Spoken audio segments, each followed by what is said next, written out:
স্বাগত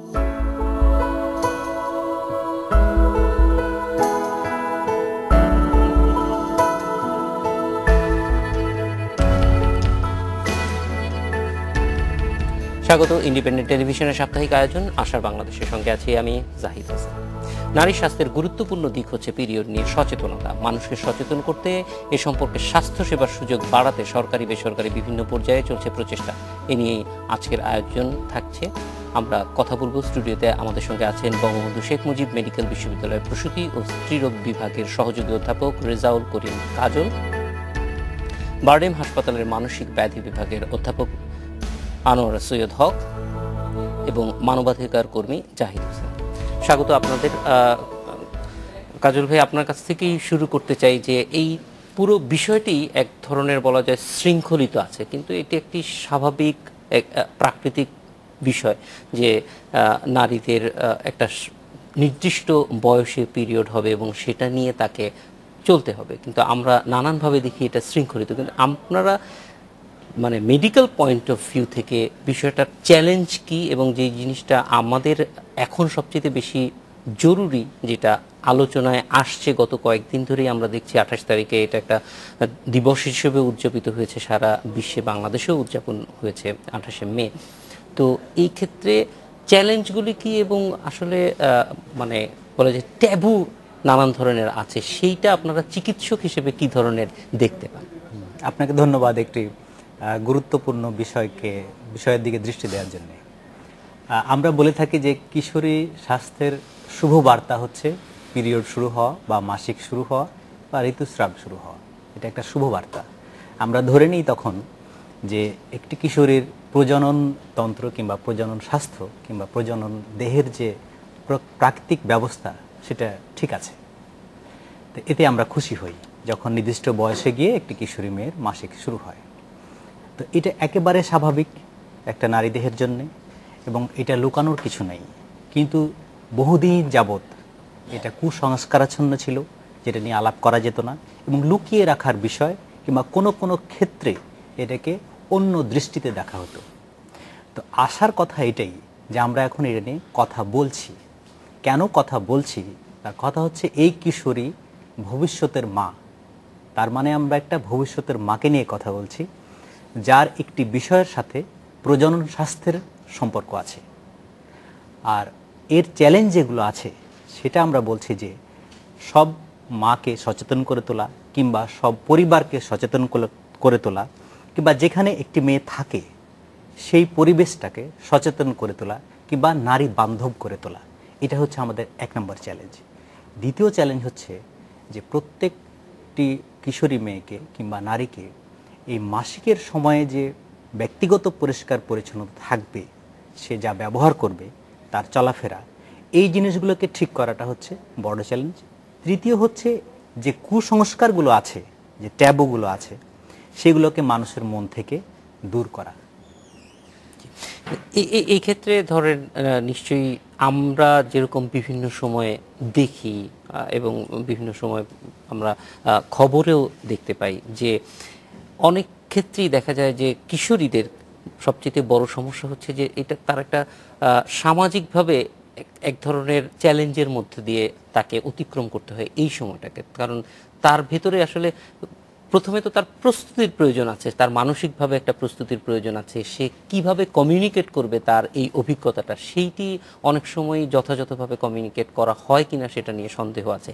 আমরা যারা শহরে বাস করছি তাদের কিন্তু চিত্রটা একরকম, আর পুরো বাংলাদেশের চিত্রটা একটু অন্যরকম। আমরা জানি যে পুরো বাংলাদেশে যদি যেটা আপনারা বলছেন যে যথাযথ পরিচ্ছন্নতা, সেই চিত্রটি বলা যায় ভয়াবহ, যদিও এটি অনেক ভালো হওয়ার পরেও প্রায় এখনো পর্যন্ত 20 ভাগেও পৌঁছাতে পারেনি, যেটা আমরা একেবারে মানদণ্ড হিসেবে বলে নিতে পারি যে এটা একটা ভালো পরিচ্ছন্ন এবং বলা যায় যে মানসম্মত একটি অবস্থায় পড়ে যেত। ফলে 80 ভাগ বা তার চেয়েও বেশি নারীরা এমন একটা পরিস্থিতির মধ্যে আছে যেটা হয়তো কাম্য না।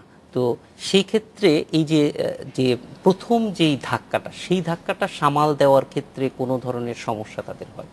হ্যাঁ, প্রথম এই পরিস্থিতি যখন তৈরি হয় তাকে মেনে নিতে কষ্ট হয়, যেটা একটা দেহের স্বাভাবিক প্রক্রিয়া।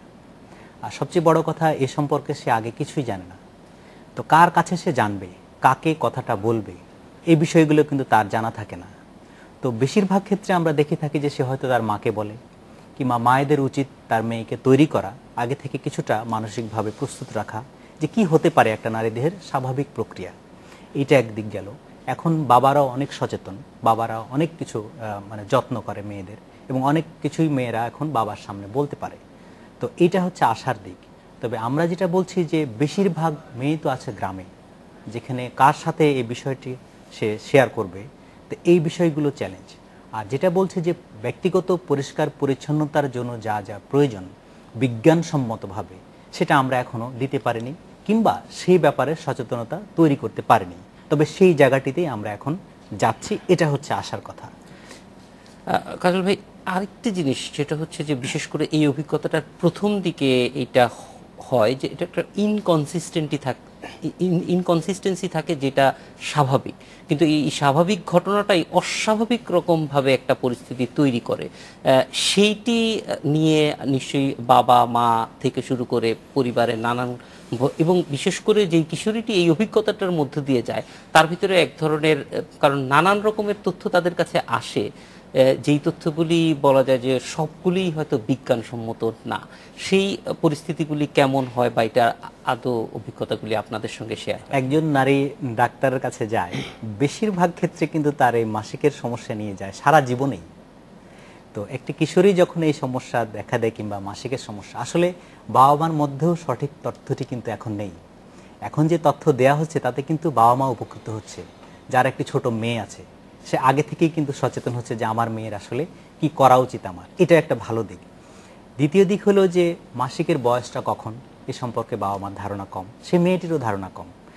আমরা জেনে থাকি যে দেশ ভেদে, জাতি ভেদে এবং আবহাওয়া ভেদে মাসিক শুরু হওয়ার বয়স কিন্তু ভিন্ন। যেমন গ্রীষ্মমণ্ডলীয় দেশে আগে হয়, আমরা ধরে থাকি যে সর্বনিম্ন বয়স 8, সর্বোচ্চ বয়স 15। তো 8 বছরের আগে যদি কারো মাসিক শুরু হয়, সেটাকে আমরা একটু অস্বাভাবিক দৃষ্টিতে দেখে থাকি, সেজন্য ডাক্তারের কাছে যাওয়া উচিত। আর মেয়ের বয়স 15 বছর হয়ে গেলেও যদি তার মাসিক শুরু না হয়, তাহলেও ডাক্তারের কাছে যাওয়া উচিত। তবে গড় বয়স হচ্ছে 12.5, এরকম একটা গড় বয়স আছে। তবে বয়স যেহেতু মানে একটু ভেদাভেদ আছে, এজন্য বাবা মা প্রথমেই চিন্তিত হয়ে যান যে ক্লাসের অন্যদের হচ্ছে কিন্তু আমার মেয়ের হচ্ছে না। এটা একটা দিক, এই কারণে ডাক্তারের কাছে যায়। দ্বিতীয় হলো যে মাসিক শুরু থেকে 3 থেকে 4 বছর লেগে যায় এটি নিয়মিত আকারে হতে। তো এই নিয়মিত হওয়ার আগেই অনেকে চিন্তিত হয়ে পড়ে যে 1 মাসে হলো, পরের মাসেই কেন হলো না ঠিক মতো। আসলে ঠিক মতো হতে একটা সময় দরকার। আসলে এইটাই নারীর শারীরবৃত্তীয় পরিপূর্ণতা আনে হচ্ছে 2-3 বছর পরে গিয়ে, তখন একটা নিয়মিত পর্যায়ে দাঁড়ায়। তারপরও ভুল ধারণা আছে যে কতদিন পর পর হওয়া উচিত। আসলে মাসিক নিয়মিত হয় আমরা ধরে নিই যে 28 দিন পর পর। তো 28 দিনে প্রায় 1 চন্দ্রমাস হয় দেখে এটার নাম কিন্তু বাংলায় মাসিক বলা হয়ে থাকে। আর গত 28শে মে যে ওয়ার্ল্ড মেনস্ট্রুয়াল হাইজিন ডে ছিল, 28 করা হয়েছে কিন্তু মাসিকের নিয়মিত একটা তালিকা হিসাব করে। তা আমরা চিকিৎসকরা বলে থাকি যে 21 দিন পর পর যদি কোনো মেয়ের মাসিক হতে থাকে, সেটাও স্বাভাবিক। আবার 35 দিন পর পরও যদি কারো মাসিক হতে থাকে, সেটাও আমরা স্বাভাবিক দৃষ্টি দেখি। আর এর বাইরে যদি হয়, কিংবা 2 মাসিকের মাঝখানে তার কোনো রক্তক্ষরণ হয়, তাহলে আমরা সচেতন হতে বলি যে কোনো সমস্যা থাকলে যেন চিকিৎসকের সাথে আলাপ করে। তো এই ভুল ধারণাগুলো থাকার কারণে কিন্তু যখন ডাক্তারের কাছে একটা মেয়েকে নিয়ে যায়, সে তখন ঘাবড়ে যায় যে না হয় আমার কি এমন অসুখ হলো যে আমাকে এখনই বাবা মা অনেক চিন্তিত। সুস্থতাটাই অনেক সময় অসুস্থতা হিসেবে আপনার কাছে আবার আসবো, একটু আনোয়ারা সৈয়দ হাকির কাছে যাব। আপা, আমি প্রথমেই বলি যে এই যে বিষয়গুলি, এই বিষয়গুলি তো আমরা দেখেছি যে নানান ধরনের আসলে এই যারা টিনেজার, তাদেরকে একটা মানসিক বলা যায় যে পরিস্থিতির মধ্য দিয়ে অতিক্রান্ত হতে হয়। এই তথ্যগুলির ক্ষেত্রে ধরেন আমরা যখন বড় হয়েছি, আপনার লেখা বই তুমি এখন বড় হচ্ছ পড়েছি, এবং সেই বইটা কিন্তু আর 10টা বইয়ের মতো পড়তে পারিনি, অন্যভাবে পড়তে পেরেছি, কিন্তু সেইটা আমাদেরকে বা আমরা ওই সময়ে যারা এটা পড়েছি যতটা উপকার করেছে, হয়তো বাংলাদেশের সব শিশু বা সব কিশোর এটা পারে না। তো আপনি এই ধরনের বই লিখেছেন, তাদের সঙ্গে কথা বলছেন, অভিজ্ঞতাগুলি কি কি ধরনের সমস্যা এই একটা মেয়ে যখন এই বয়সে আসে তখন তাকে কি ধরনের সমস্যার ভিতর দিয়ে যেতে হয় এবং চ্যালেঞ্জগুলি কেমন মোকাবেলা করতে হয়? হ্যাঁ, ধন্যবাদ তোমাকে। প্রথম কথা হচ্ছে যে একটি কিশোরী মেয়ের যখন মাসিক হচ্ছে তখন কিন্তু এটা একটা তার জন্য একটা ভীষণ ভয়াবহ অভিজ্ঞতা। কারণ সে কিন্তু সেই দিন থেকে সে নারীত্বের দিকে এগোচ্ছে ক্রমশ, এবং এই অভিজ্ঞতা কোনো মেয়েই স্বাভাবিকভাবে নিতে পারে না, কোনো বাচ্চা মেয়ে, কোনো কিশোরী মেয়ে স্বাভাবিকভাবে নিতে পারে না। এটা একটা শ্যাটারিং এক্সপিরিয়েন্স তাদের জন্য। কেননা তখনই সে নিজের ভাইটি থেকে নিজে আলাদা হয়ে যায়। এতদিন ভাইয়ের সঙ্গে সে খেলতো, আনন্দ ফুর্তি করতে, একসঙ্গে বেড়াতে যেত। যে মুহূর্তে তার মাসিক শুরু হলো সেই মুহূর্তে সে নিজেকে স্বতন্ত্রভাবে ভাবতে শিখলো, যেটা খুব একটা সুখের ভাবনা নয় একটি বাচ্চা কিশোরী মেয়ের জন্য। এবং তারপরে যখন সেই কিশোরী মেয়েটা যদি একটু আগে মেনস্ট্রুয়েশন হয়, যেখানে ক্লাসের অন্য মেয়েদের হয়নি, সে কিন্তু একটু আলাদাভাবে মেয়েরা তার দিকে তাকায় এবং তাকে বিবেচনা করে অ্যাজ ইফ সে যেন খারাপ একটা কাজ করেছে যার জন্য তার মাসিক হয়েছে। এবং সেই মেয়েটি কিন্তু তখন খুব একলা ফিল করে, যেটা আমার জীবনে হয়েছিল। এবং তাতে আমার মনে হয়েছিল যে তারা সবাই আমাকে বলছে যে আমি এমন একটা গর্হিত কাজ করেছি যার জন্য আমার এই ধরনের একটা অভিজ্ঞতা হচ্ছে যেটা তাদের হয়নি তখনও।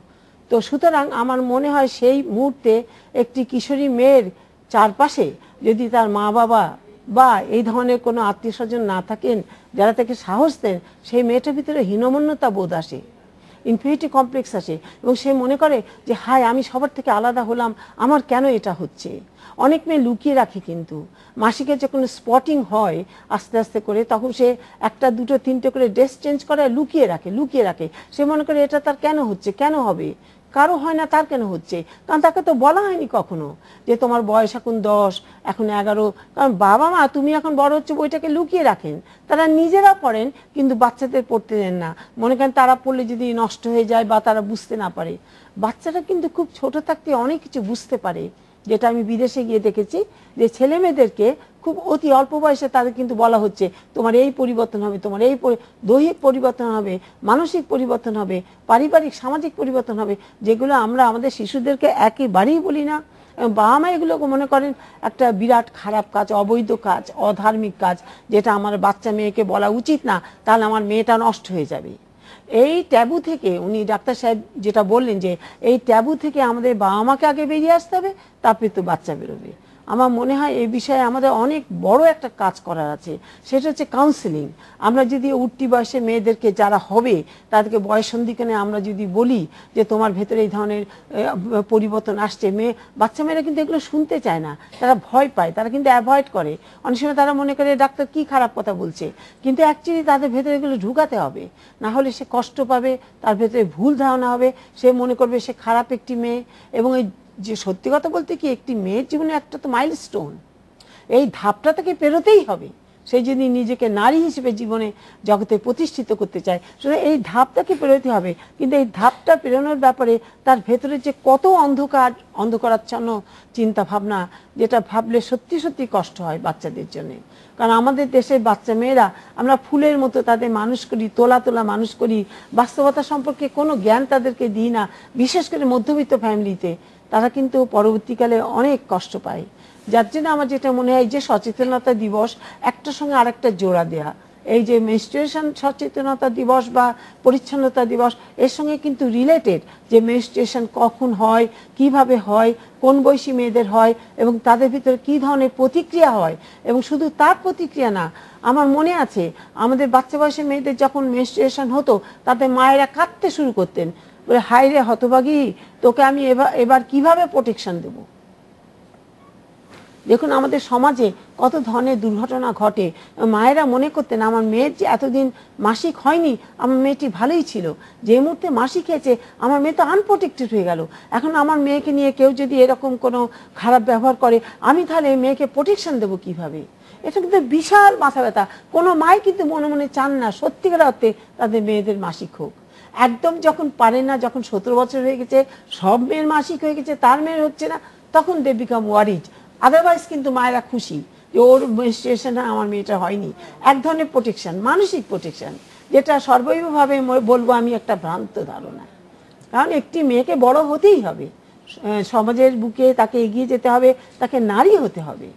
আপা এই জিনিসটাই আমরা আরেকটু বিস্তারিত জানবো যে নারী হওয়ার জন্য বা মানুষ হওয়ার জন্য আসলে তো এই যে নিজেকে জানার যে বিষয়, সেটা হলো নিজের শরীরটাকেও জানতে হবে। সেই জায়গাটা আমরা একরকম অন্ধকারে থেকেই প্রায় কাটিয়ে দিচ্ছি।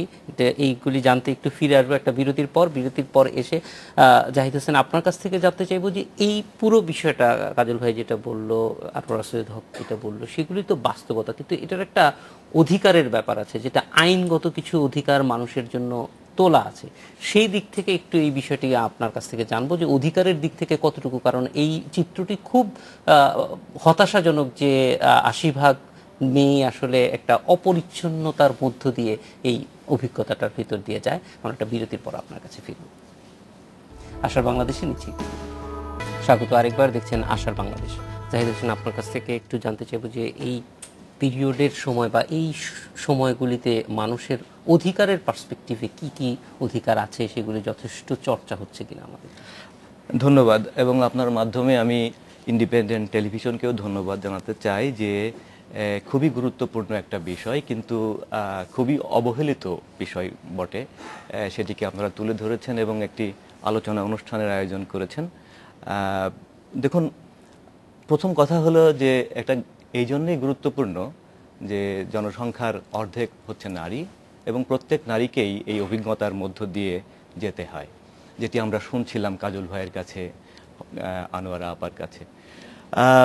আমরা শুনছিলাম যে তাদেরকে যেতে হওয়াটা, এই যে নারী হয়ে ওঠা, এই যে পরিপূর্ণতা, শারীরিক পরিপূর্ণতা অর্জন করা, এটা কিন্তু নারীর জন্য একটা অতিরিক্ত চ্যালেঞ্জ, যেটা আমাদের পুরুষের এই চ্যালেঞ্জটা নাই। এখন আমাদের আইন বলছে, আমাদের মহান সংবিধান বলছে নারী এবং পুরুষ সমান। আমাদের কোনো রকম বৈষম্য আমরা আইনের জগতে স্বীকার করি না, সে জাতীয় আইন হোক আর আন্তর্জাতিক আইন হোক। আপনি মানবাধিকারের যে প্রগতির ইতিহাস, সেই ইতিহাসটা লক্ষ্য করে দেখবেন যে নারীর জন্য আমরা বান্ধব উপযুক্ত পরিবেশ সৃষ্টি করবার জন্য সম্পূর্ণ রকমের চেষ্টা চলছে। প্রশ্ন হলো যে তাহলে এই যে আইনি জগতে আমি সমান অধিকার দিচ্ছি, কিন্তু বুঝতেও পারছি যে বাস্তবে তারা অতিরিক্ত চ্যালেঞ্জের মুখোমুখি হচ্ছে, এবং এই চ্যালেঞ্জ শারীরিক এবং মানসিক। শারীরিক, যেটা ডাক্তার সাহেব বলছিলেন, কাজল ভাই বলছিলেন যে শারীরিক মানে তাদের যে ইনফেকশনের সম্ভাবনা হতে পারে। মানসিক যে সমস্যাটা হয় সেটা হলো যে তাকে এই যে ট্রমা, এই যে স্টিগমা, এই যে টেবু যেগুলি আমরা বলছিলাম, সেগুলোর মধ্য দিয়ে যেতে হয়। এবং আপা খুব যথার্থই বলছিলেন যে একটা হীনম্মন্যতা বোধ তার ভেতরে তৈরি হয়। একই সাথে নারীকে তো আরও অনেক অদৃশ্য শৃঙ্খলে বেঁধে রাখা হয় আমাদের সমাজে, সব সমাজেই হয় কম বেশি, কিন্তু আমাদের মতো প্রথাবদ্ধ সমাজে এই বেঁধে রাখাটা, এই বন্ধনটা অনেক বেশি, এবং এত বেশি অদৃশ্য বন্ধন, সেখান থেকে বেরিয়ে আসাটা একজন ব্যক্তিগত নারীর পক্ষে আর খুব বেশি সম্ভব হয়ে ওঠে না। অর্থাৎ ব্যক্তি হিসেবে নারী নিজে তখন তার শারীরিক ও মানসিক এই বাধাগুলোকে অতিক্রম করবার জন্যে যথেষ্ট নন। সে কারণেই তার তখন সমাজ, পরিবার আর রাষ্ট্রের সহযোগিতা দরকার হয়। এখন ধরুন পিতা মাতা বা অন্যান্য আত্মীয় স্বজন নিয়ে যে পরিবার, আপা বলছিলেন এরকম যে এই পরিবার কি আসলে তথ্য সমৃদ্ধ? এই পরিবার কি জানে যে কি করতে হবে? কিংবা ধরুন জানবেও, দিতে পারবে কি? একটা মনে করুন যে ঠিক আছে, আমি বুঝতে পারছি যে অপরিষ্কার অপরিচ্ছন্নতা থেকে আমাকে রক্ষা করতে হবে, কিন্তু এটা তো একটা, এর মধ্যে তো ইকোনমিক্স আছে, পয়সা লাগবে। তো এই পয়সা দিয়ে কিনবে কেমন করে? নিজের সামর্থ্য না থাকলে তাহলে কি তার মেয়েটা এরকমভাবে এই ঝুঁকির মধ্যে থাকবে? সেইখানেই প্রশ্ন আসছে যে আপনার রাষ্ট্রের দায়িত্ব, অর্থাৎ রাষ্ট্রকে তার নাগরিকদের জন্যে, যদি নাগরিকদেরকে সমানভাবে দেখতে হয় রাষ্ট্রকে, তাহলে তার দায়িত্ব হচ্ছে যে স্বাস্থ্যের অধিকারটা মেনে নেওয়া এবং স্বাস্থ্যের অধিকার রক্ষা করবার জন্যে, অর্থাৎ প্রথমত হচ্ছে যে এটাকে সম্মান করতে হবে যে হ্যাঁ, আমার সকল নাগরিকের সমান স্বাস্থ্যের অধিকার আছে, এই অধিকারের প্রতি আমার সম্মান থাকতে হবে। দ্বিতীয় কথা হলো অধিকারকে সংরক্ষণ করবার আমাকে করতে হবে, সংরক্ষণ করতে হবে, অর্থাৎ আমাকে প্রোটেক্ট করতে হবে। তার স্বাস্থ্য ঝুঁকি, তার মানসিক ঝুঁকি, এগুলিকে আমাকে প্রোটেক্ট করতে হবে। এবং তৃতীয় কথা হলো সম্পূর্ণ করতে হবে, অর্থাৎ এটার জন্য আমার ডাক্তার লাগবে, আমার কম পয়সার লো কস্ট স্যানিটারি ন্যাপকিন আমাকে দিতে হবে। সেটার জন্য কি করা যাবে সেটা নিয়ে রাষ্ট্রকেই ভাবতে হবে, কারণ ব্যক্তিগত পর্যায় থেকে আসলে এই সমস্যার সমাধান সম্ভব না। হতে পারে হয়তো আপনি বলবেন যে আমার মানে শহরের জীবনে যারা একটু সামর্থ্যবান তারা হয়তো ব্যক্তিগতভাবে করতে পারবে, কিন্তু আপনি প্রথমেই বলছিলেন যে শতকরা 80% কাছেও কিন্তু এখনো আমরা এই স্বাস্থ্য সেবাটা পৌঁছে দিতে পারিনি। কিন্তু তাদেরকে তো আমাদের দরকার, তাদেরকে বাদ দিয়ে তো আর উন্নয়ন সম্ভব নয়, তাদেরকে বাদ দিয়ে তো আর আমাদের জাতীয় অগ্রগতি সম্ভব নয়। এবং সবচেয়ে বড় কথা হলো যে মানব মর্যাদা। আপনি যদি মানবাধিকারের দৃষ্টিকোণ থেকে দেখেন জাহিদ ভাই, এইখানে একটা জিনিস আছে, সেটা হচ্ছে যে আমাদের অনেক কর্মঘণ্টা নষ্ট হওয়ার সম্ভাবনা আছে, ফলে রাষ্ট্রকে কিন্তু এখানে বিনিয়োগ করার যৌক্তিক কারণও আছে। নিশ্চয়ই। বিভিন্ন ক্ষেত্রে কিন্তু রাষ্ট্র তো অনেক কিছুই করে, শুধু স্বাস্থ্য তো একটি বড় কারণ আছে, আবার একই সঙ্গে একটা অপরচুনিটিরও সুযোগ তৈরি হচ্ছে যদি কারণ আমাদের আসলে আউট অফ রিচ, যদি আমি কাজল ভাইয়ের কাছে এই বিষয়টা আরেকবার আসবো যে কিন্তু ওই আউট অফ রিচ ধরেন 80% বেশি, প্রিসাইজলি 87%, তো তাদের কাছে পৌঁছানোর জন্য এটাকে রাষ্ট্রই ব্যবস্থা করতে হবে, যেহেতু সেই সক্ষমতা তাদের নাই বা আর্থিক সক্ষমতা।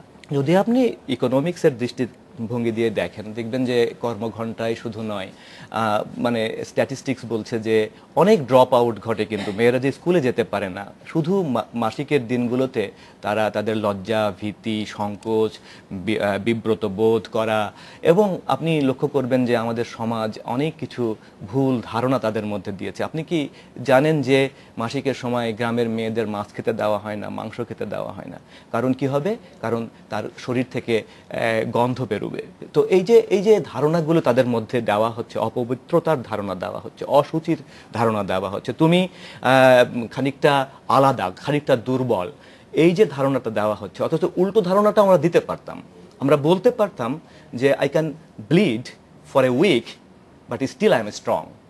আমি এক সপ্তাহ ব্যাপী আমার রক্তক্ষরণ ঘটে, কিন্তু তারপরেও আমি স্ট্রং, আমি হিমালয় জয় করতে পারি। মানে আমাদের সমাজের চিন্তার কাঠামোটাও পরিবর্তন করা যেতে পারতো রাষ্ট্রের সঙ্গে সঙ্গে।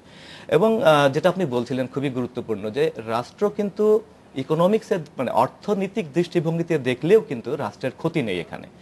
ধরুন যে একটা মানে আউটপুট যেটা পাবে, সেই আউটপুটটা নারী যদি গার্মেন্টস শিল্পের কথাই ধরুন না, 30 থেকে 35 লক্ষ নারী শ্রমিক সেখানে, আপনি দেখুন তাদেরকে যদি আমরা একটা কম ব্যয়সম্পন্ন স্যানিটারি ন্যাপকিন দিতে পারতাম, এবং সেটা যদি একটা মেকানিজমের মধ্যে, যেটাকে আমরা বলছি যে মিনিস্ট্রিয়াল হেলথ ম্যানেজমেন্ট, MHM, যে এই ম্যানেজমেন্টের মধ্যেই কিভাবে আমি কম দিতে পারতাম, তাহলে এটা কর্পোরেট সোশ্যাল রেসপন্সিবিলিটির মধ্য দিয়েও হতে পারে, এবং ইন্ডাস্ট্রিয়াল যে ল এনফোর্সমেন্টের মধ্য দিয়েও হতে পারে। এবং এই হওয়াটা খুব জরুরি এই কারণে যে যদি না হয় তাহলে জাতীয় অর্থনৈতিক অগ্রগতি বাধাগ্রস্ত হবে। এবং এর জন্য মনে রাখবেন যে হিউম্যান রাইটস কিন্তু একটা চেইন, মানে একটার সঙ্গে আরেকটা জড়িত।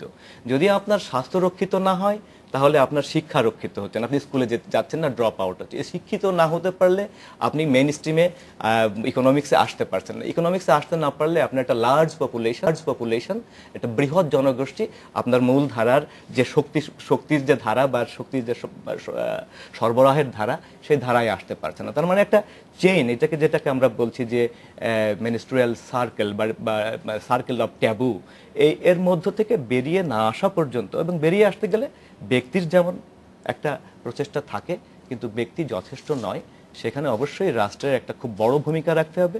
এবং ওই যে ম্যানেজমেন্টের যে প্ল্যানটা, সেই প্ল্যানের মধ্যে অবশ্যই থাকতে হবে যে আমি সকল নাগরিককে কম দামে, এই যে আমরা যে দামে স্যানিটারি ন্যাপকিন কিনি সেটা অ্যাফোর্ড করতে পারবে না সবাই, তাহলে সবাই যাতে পারে সেরকম একটা ব্যবস্থা রাষ্ট্রকে করতে হবে তার জাতীয় স্বাস্থ্য রক্ষার পরিকল্পনার অংশ হিসেবে।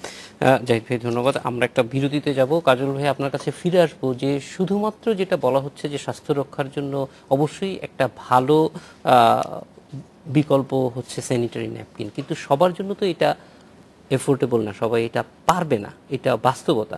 এই বাস্তবতায় অবশ্যই রাষ্ট্রকে এগিয়ে আসা যেমন একটা জরুরি, কিন্তু যতক্ষণ পর্যন্ত রাষ্ট্র এগিয়ে না আসতেছে ততক্ষণ পর্যন্ত যেসব ট্রেডিশনাল মেথড আছে সেইগুলির বিষয়ে আপনাদের পর্যবেক্ষণ কি? এটা কি আসলে মানে কি ভাবে এটাও আসলে একটা পরিচ্ছন্ন জীবনের জন্য হতে পারে, বা বিকল্প কি কি হতে পারে, এটাকে একেবারেই রাইট অফ করার সুযোগ আছে নাকি আসলে কিছু কিছু ব্যাপার আছে যেটা গ্রহণযোগ্য? কারণ তা না হলে মনে হতে পারে যে এই যে আমরা আলোচনা করছি এটা একটা ইন্ডাস্ট্রিকে আমরা সাপোর্ট করছি, আসলে তো তা না। আমরা আসলে সঠিক বার্তাটা সঠিক বার্তাকে দিতে যাচ্ছি। আমরা একটা বিরতি থেকে এসে তারপরে আপনার কাছ থেকে একটু জানতে চাই। আশার বাংলাদেশে যাচ্ছি আরো স্বাগত আরেকবার, দেখছেন আশার বাংলাদেশ। কাজল ভাই, যেটা জানছিলাম বিকল্প যেগুলি আছে, মূল বিষয়টা তো পরিচ্ছন্নতা। সেই ক্ষেত্রে মানে আসলে যদি একটু বলেন যে পরিচ্ছন্নতার মূল উপায়টা কি? আগে বলে নিই যে মাসিকের সময় যে শরীর থেকে রক্ত যায় একটি মেয়ের, সেটি কোনো কারণেই সেটি দূষিত রক্ত না। মানব শরীরে কোনো দূষিত রক্ত থাকে না, সেটা স্বাভাবিক রক্ত, একটা স্বাভাবিক কারণেই যাচ্ছে। তো দুইটা ঘটনা ঘটতে পারে এই সময়, যে কেউ যদি অপরিচ্ছন্ন কোনো কিছু ব্যবহার করে তাহলে সেখান থেকে একটা ইনফেকশনের ঝুঁকি আছে, অথবা যে রক্তটা যাচ্ছে সেই যেটি ব্যবহার করছেন একজন নারী, সেটি যদি নির্দিষ্ট সময় পরে পরিবর্তন না করেন, তো রক্ত কিছুক্ষণ জমে থাকলে, 6-7 ঘন্টার বেশি জমে থাকলে সেখানে কিন্তু জীবাণু তৈরি হতে পারে, মানে জীবাণুদের মানে বৃদ্ধি হতে পারে। এই দুটো একটা ভয়ের জায়গা। এই জন্যই আমরা কিন্তু আসলে মূলত বলছি যে কেন পরিষ্কার পরিচ্ছন্ন থাকতে হবে। তো আমরা বারবার বলছি যে পরিষ্কার পরিচ্ছন্ন থাকতে হবে, তাহলে কি ব্যবহার করতে হবে? তো একটা তো স্যানিটারি প্যাড, যেটা বিজ্ঞানসম্মত এবং কিনতে পাওয়া যায়, দোকানে প্যাকেট করা থাকে। আচ্ছা, এর বিকল্প কি কি হতে পারে? তো এর বিকল্প হতে পারে কোনো একটা কাপড় সাবান দিয়ে ধোয়া, পরিষ্কার করে শুকানো, সেটাও কিন্তু আমরা ধরে নিচ্ছি জীবাণুমুক্ত এবং অপরিচ্ছন্ন নয়। তো সেটা সে ব্যবহার করতে পারে, যদি সম্ভব হয় সে একবার ব্যবহার করবে, যদি সম্ভব না হয় সে আবার সেটিকে গরম পানি দিয়ে সাবান দিয়ে ধুয়ে পরিষ্কার করে পরবর্তী মাসের জন্য রেখে দেবে। আমরা যেমন টুথব্রাশ ব্যবহার করি, আমরা তো প্রতিদিন একটি নতুন টুথব্রাশ ইউজ করি না, আমরা এটিকে ধুয়ে আবার রেখে দিই, সেটা শুকনো হয়ে থাকে, আমরা সেটি পরের দিন আবার ব্যবহার করি। তো এইরকম যে বিকল্প নেই তা না, আমরা বলছি যে বিকল্প কোনো কাপড় যেটি জীবাণুমুক্ত, ভালোভাবে ধোয়া, শুকিয়ে রেখে দিতে হবে, এটি 4 থেকে 6 ঘন্টার মধ্যে মধ্যে পরিবর্তন করতে হবে। একটু আগে ভাইজি বলছিল যে এই যে এদের জন্য যে অর্থ ব্যয় হবে সচেতনতা তৈরি করতে এবং তথ্যগুলো তাদের মধ্যে দিতে, তাতে কিন্তু আমাদের দীর্ঘ মেয়াদি একটা ভালো দিক আছে। যেমন মাসিক হলেই ধরে নেওয়া হচ্ছে এই যে একটা ভুল ধারণা যে মেয়ের বিয়ে দেওয়ার বয়স হয়ে গেছে, এই বাল্যবিবাহ হওয়ার ধারণাটা কিন্তু এসেছে এখান থেকে। আর বাল্যবিবাহ হচ্ছে আমাদের দেশে মাতৃমৃত্যুর কিন্তু একটা বড় কারণ। যেমন 28শে মে কিন্তু নিরাপদ মাতৃত্ব দিবসও ছিল। তাহলে এখান থেকে যদি আমি তথ্যটা দিতে পারি যে এই মাসিক জিনিসটা আসলে কি, সে সময় পরিষ্কার পরিচ্ছন্নতা থাকার বিকল্প উপায়গুলো কি, যেটি আমাদের গ্রামের দরিদ্র মেয়েরা কিংবা যারা কাজ করছে তারা সেটি করতে পারে, আর যাদের সামর্থ্য আছে তারা প্যাড কিনে সরাসরি ব্যবহার করতে পারে। এই তথ্যটি তাদের কাছে থাকতে হবে। আর অপরিষ্কার কিংবা অপরিচ্ছন্ন এবং যে কোনো জিনিস যদি ব্যবহার করে, তাহলে তার ইনফেকশনের ঝুঁকি থাকলে সেটা তার প্রজনন স্বাস্থ্যের উপরে প্রভাব ফেলতে পারে। তো প্রজনন স্বাস্থ্য যদি আমরা এখন সচেতনতার মাধ্যমে পরিষ্কার পরিচ্ছন্নতা কিভাবে থাকতে হবে সেটার মাধ্যমে এই বার্তাটা আমরা কিশোরীদের মধ্যে দিয়ে দিতে পারি, তাহলে এই কারণে কিন্তু আমাদের দীর্ঘমেয়াদী একটা লাভ হবে। আর একটা বলছিলেন যে কর্মঘণ্টা যখন ক্ষতিগ্রস্ত হয় মাসিকের কারণে, কিংবা একটি মেয়ে স্কুলে যেতে পারে না, হয়তো 3টা ক্লাস করতে পারলো না, তার লেখাপড়ার ক্ষতি হয়, তাহলে যেখানে কর্মস্থল আছে কিংবা যেখানে স্কুল আছে সেখানে কিন্তু কিশোরী বান্ধব বা নারী বান্ধব হতে হবে, যাতে সে মেয়েটি একটা যেটা সে ব্যবহার করবে সেটা ব্যাগে করে নিয়ে গিয়ে সেখানে কিন্তু পরিবর্তন করতে পারে। আমরা যেমন বলছি যে 4 থেকে 6 ঘন্টা পর পর পরিবর্তন করবে, তো তার কর্মঘণ্টা কিংবা তার স্কুলের সময় তো যাতায়াত মিলে অনেকক্ষণ হয়ে যেতে পারে, তার মাঝখানে পরিবর্তন করা লাগতে পারে। তাহলে আমরা যে শুধু টয়লেট বানিয়ে ফেলবো তাতে হবে না, সেই টয়লেটটি কিন্তু নারী বান্ধব হতে হবে, যেখানে সে একটি পরিবর্তন করতে পারবে, পরিচ্ছন্নতা সব ব্যবস্থা কিন্তু থাকবে। আপা, আপনার কাছে কিন্তু এই যে ট্যাবুগুলির কথা বলা হচ্ছে, সেক্ষেত্রে আসলে এটা ভাঙার জন্য কাদেরকে সবার আগে এগিয়ে আসা প্রয়োজন? সবার আগে তো এগিয়ে আসা প্রয়োজন বাবা মাকেই, এবং স্কুলের শিক্ষক শিক্ষিকা যারা আছেন বাচ্চারা কোথায় থাকে, ছোটবেলায় তো বাবা মায়ের কাছে থাকে আর স্কুলে যায়, আর কিছু বন্ধু বান্ধব। কিন্তু বন্ধু বান্ধবদের ভেতরে অনেক ধরনের ফলস ধারণা থাকে, কারণ তারাও তো জানে না, তারাও তো একদম ইগনোরেন্ট। আমি মনে করি যে বাবা মাকে সচেতন হতে হবে, বাবা মাকে জানতে হবে তাদের ভিতরে যে ট্যাবু আছে, একটি মেয়ে মানে ঋতুমতি হলেই তার সংকট ঘনিয়ে আসছে, এই ধরনের ভ্রান্ত ধারণা থেকে বাবা মা বলতে পারেন যে তুমি এ কথা বলছো, আমার তো বিপদ আছে না, সেই সম্পর্কে বাবা মাকে সচেতন হয়। বিপদ কোথায় নাই, রাস্তা ক্রস করতে গেলেও মানুষ মারা যায়। তো সুতরাং আমি বলবো বাবা মাকে সচেতন হয়ে সেই শিশুটিকে যখনই তার 8 বছর প্লাস বলেন ডাক্তার সাহেব, তারপর থেকে তাকে একটু একটু করে বোঝাতে হবে যে তোমার এই পরিবর্তন হবে, এই পরিবর্তন হবে। শুধু তো মাসিক নয়, তার শারীরিক পরিবর্তনও হচ্ছে। সেক্ষেত্রে কি হতে পারে, তুমি মেয়ে শিশু, তোমার ভাই ছেলে শিশু। যেমন অনেক বাচ্চা বলে যে মা আমার ভাই এরকম কেন, আমি এরকম কেন, দুজনে আমরা দুরকম কেন, কেন এরকম হলো। এই প্রশ্নও কিন্তু মেয়ে শিশুরা করে থাকে, এবং তারা কিন্তু তখনই ইনফিরিয়র ফিল করে যখন দেখে যে তার ভাইয়ের থেকে তার শরীর অন্য ধরনের। এইগুলো কিন্তু ভীষণ ভীষণ ইনফিরিয়রিটি কমপ্লেক্সের জন্ম দেয়। সেক্ষেত্রে বাবা মাকে সর্বপ্রথম এগিয়ে আসতে হবে। বাবা মাকে শুধু সর্বপ্রথম এগিয়ে আসতে হবে না, তাদের দৈনন্দিন চলাফেরা, কথাবার্তা, চালচলনে মেয়ে শিশুকে এবং ছেলে শিশুকে একই জায়গায় বসাতে হবে, যাতে মেয়েটি কখনোই কোনো ক্রমেই মনে না করে তার ভাইটি তার থেকে সুপিরিয়ার। আমরাও মনে করি যে এইটি সবচেয়ে গুরুত্বপূর্ণ, যে মেয়েটির ভিতরে যে আস্থা তৈরি করা, সেই আস্থার জায়গাটা শুধুমাত্র যাতে বাড়ানো যায়, সেই জন্য পরিবার এবং স্কুল, এবং সেই জায়গাটায় একটু আসবো একটা বিরতির পরে। যে জাহিদ হোসেন, আমাদের স্কুলগুলিতে এই ক্ষেত্রে আসলে অনেক ক্ষেত্রে এরকম আমরা দেখেছি যে ক্লাস 9-এর টেক্সটে এখন আছে, 9-10-এর টেক্সটে আছে, কিন্তু শিক্ষকরা বলেন এটা তোমরা বাড়িতে পড়ে নিও। একটা বিরতির পর জানতে চাইব যে স্কুলে এটা কীভাবে আসলে হ্যান্ডেল করা উচিত। আশার বাংলাদেশে যাচ্ছে আরও একটি দিন। স্বাগত আরেকবার, দেখছেন আশার বাংলাদেশ। জাহিদ ভাই, আপনার কাছে আসতে চাই এই যে বিষয়টি, যে কিভাবে আসলে স্কুল একটা বড় ভূমিকা রাখতে পারে।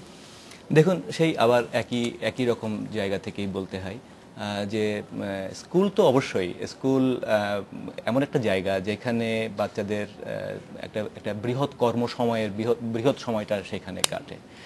কারিকুলামে তো আনাই যেতে পারে, তারপরে শিক্ষকদের প্রশিক্ষণ হতে পারে, একটা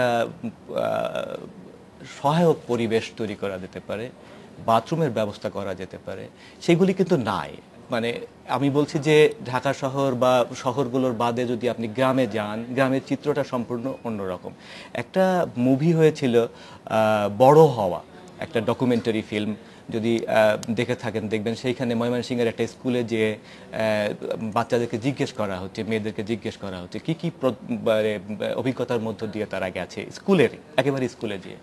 তো আমি আবার সেই জন্যই বলছি যে আসলে ইন্ডিভিজুয়াল স্কুল কিংবা ইন্ডিভিজুয়াল ব্যক্তি বা বাবা মা এর পেছনে একটা হলিস্টিক অ্যাপ্রোচ নিতে হবে। সেটা হলো যে আপনি যে কারিকুলামে ঢোকালেই তো হচ্ছে না। কারিকুলামটাকে স্কুলে টিচাররা কি পড়াবেন ঠিক মতো? টিচাররা কি বলবেন? স্বস্তি পাবেন?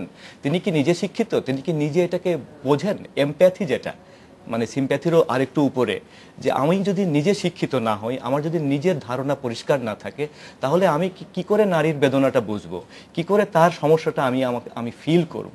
এখন শিক্ষকরাও কি ওরকমভাবে ফিল করেন? আমি নিজেও তো একসময় কদিন আগেই ক্লাস 7-এ পড়েছি। আমি নিজে কি ক্লাস 7 থেকে কিছু শিখিনি। আমি হয়তো এখন বাবা হয়ে, তাহলে আমার এখন যারা বাবা, গ্রামের যারা বাবা, তাদের কাছ থেকে খুব বেশি আশা করা কিন্তু ঠিক হবে না। সেজন্য আমি আবার বলছি যে পুরুষের, আমরা তো বারবার বলছি নারীকে কেন্দ্র করে, কিন্তু পুরুষেরও একটা খুব বড় ভূমিকা আছে, এবং সেটা হচ্ছে যে আমাদের প্রত্যেকেরই এই স্কুল থেকেই শুরু করতে হবে, শিখতে হবে। শেখাটা অবশ্যই উপর থেকে আসতে হবে, নিজে থেকে হবে। আপা, একদম শেষে চলে এসেছি। এই যে ভাঙার ক্ষেত্রে, মানে এটা একটা আলোচনায় নিয়ে আসার ক্ষেত্রে ভূমিকাটা কাদের বা কিভাবে হতে পারে মনে করেন, যাতে সবাই এটা নিয়ে কথা বলতে পারে? আমার তো মনে হয় যে স্কুলে, আমরা তো বিগত কয়েক বছর ধরে আমরা আন্দোলন করছি যে প্রতিটি স্কুলে একটা সাইকোলজিস্টের পোস্ট রাখা দরকার, যে সাইকোলজিস্ট মাঝে মাঝে শুধু মেয়েদের মেনস্ট্রুয়েশন কেন, তাদের অনেক ধরনের সমস্যা, বাবা মা, স্কুলের ক্লাসমেটদের সঙ্গে, বাড়িতে ভাই বোনের সঙ্গে অনেক ধরনের সমস্যা স্কুলের ছেলে মেয়েদের জন্য। তারপরে যখন তারা বড় হয়, বকে যায়, তখন আমরা তাদেরকে নিন্দা করি। কিন্তু এ ব্যাপারে সাইকোলজিক্যাল ইন্টারভেনশন যদি অল্প বয়স থেকে দেয়া যায়, কনফিডেন্স ডেভেলপ করা যায়, তারা যদি বোঝাতে পারেন যে মেয়ে তোমরা বড় হচ্ছ, তোমাদের এইরকম শারীরিক পরিবর্তন হবে, এবং আর পাশাপাশি যদি বাবা মাকে সচেতন করা যায়, স্কুলের শিক্ষক শিক্ষিকাকেও কিন্তু এই সাইকোলজিস্টকেই আবার দিতে হবে সারমন, তার কাছ থেকে তারা শিখবেন কিভাবে ট্যাবু ভাঙতে হয়, কিভাবে লজ্জাকে পিছনে রেখে এগিয়ে যেতে হয় সামনে। কারণ সবার উপরে ভাবতে হবে এই শিশুরা আমাদের জাতির ভবিষ্যৎ, সুতরাং তাদের ভেতরে যে মানসিক ধ্যান ধারণা যেন সুস্থভাবে গড়ে ওঠে, সেই ব্যাপারে সচেতনতার লক্ষ্যে আমাদের খুব অল্প বয়স থেকে কাজ করতে হবে। সেখানে আমি বলবো যে একজন সাইকোলজিস্ট এবং বাবা মা এবং স্কুলের শিক্ষক শিক্ষিকা, মাঝে মাঝে তাদেরকে একটা ট্রেনিং প্রোগ্রামও দেওয়া যেতে পারে। পেরেন্ট এবং স্কুলের শিক্ষক শিক্ষিকা একসঙ্গে একটা পেরেন্টাল প্লাস টিচার্স প্রোগ্রাম হতে পারে, সেটা সাইকোলজিস্টই করতে পারেন কিন্তু, বা সেই ধরনের কোনো থেরাপিস্টের অভিজ্ঞতা আছে। কারণ কাউকে তো একটু ইন্টারভিন করতেই হবে, কাউকে তো ট্যাবুটা ভাঙতেই হবে। আমরাও আশা করি যে সবাই মিলে কথা বলে হয়তো এই ট্যাবুটা ভাঙা যাবে। হ্যাঁ। কাজল ভাই, আনোয়ার সৈয়দ হক এবং জাহিদ হোসেন, আপনাদের তিনজনকে অনেক ধন্যবাদ আজ আলোচনায় যুক্ত হওয়ার জন্য। তোমাকে অনেক ধন্যবাদ। এই ছিল আজকের বাংলাদেশ আমন্ত্রণ আমাদের পরের আয়োজন।